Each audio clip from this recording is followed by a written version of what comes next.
किसी ने बड़े कमाल की बात कही है कि कोई भगवान के लिए सब कुछ छोड़ देता है और कोई भगवान पर सब कुछ छोड़ देता है। नमस्ते दोस्तों, मैं हूं आरजे कार्तिक। ये कहानी माधव दास जी महाराज जी की। जगन्नाथपुरी में रहते थे और उनकी भक्ति के जो चर्चे थे वो दुनिया में पहुंच चुके थे।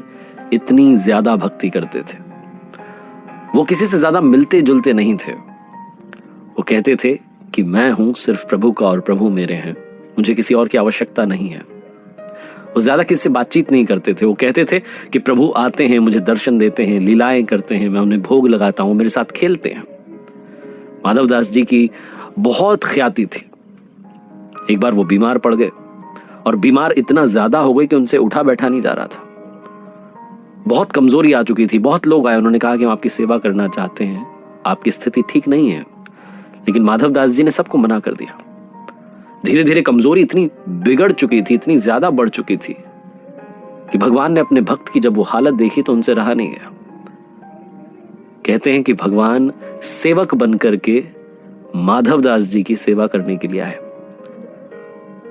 और माधव दास जी उस हालात में थे कि उन्हें समझ में नहीं आया कौन आया जो मेरी मदद कर रहा है।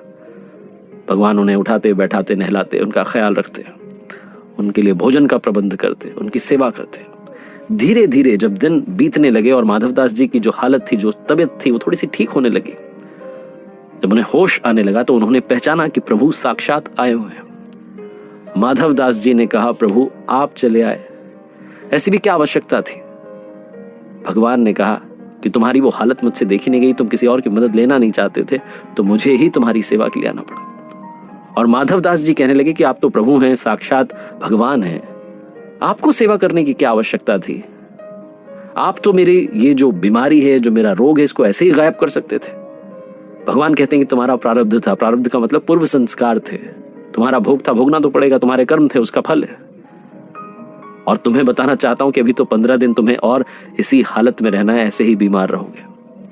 माधव दास जी ने हाथ जोड़ लिए, कहने लगे, प्रभु अब मुझसे रहा नहीं जाता, मैं ऐसे रह नहीं सकता, मुझे बहुत कमजोरी लगता है, प्राण छूट जाएंगे, ये बीमारी सही नहीं जाती।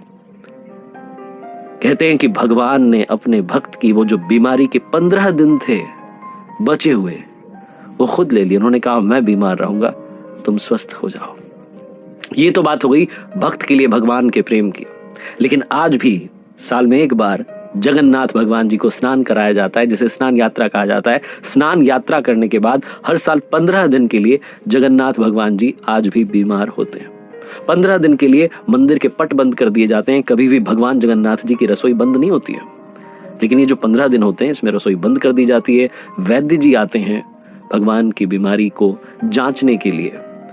भगवान को जो भोग लगाया जाता है वो काढ़े का भोग लगाया जाता है, आयुर्वेदिक भोग लगाया जाता है, फलों का रस उन्हें जो है चढ़ाया जाता है, छेना का भोग लगाया जाता है, सोने से पहले मीठा दूध जो है वो अर्पित किया जाता है। भगवान जगन्नाथ बीमार हो गए, 15 दिनों तक आराम करते हैं और आराम के लिए मंदिर के पट बंद कर दिए जाते हैं, उनकी सेवा की जाती है ताकि वो जल्दी स्वस्थ हो जाए। और जब वो स्वस्थ हो जाते हैं तो फिर जगन्नाथ यात्रा निकलती है, जिसको देखने के लिए असंख्य भीड़ आती है, भक्त आते हैं। खुद पर तकलीफ लेकर के अपने भक्तों का जीवन सुखमय बनाने वाले प्रभु को प्रणाम। अगर आपकी भक्ति में शक्ति है तो वो आएंगे भी, मदद भी करेंगे और अपना प्रेम भी आप तक पहुंचाएंगे। ऊपर वाले के आशीर्वाद के साथ, अपनी मेहनत और अपनों के प्यार के साथ कर दिखाओ कुछ ऐसा कि दुनिया करना चाहे आपके जैसा।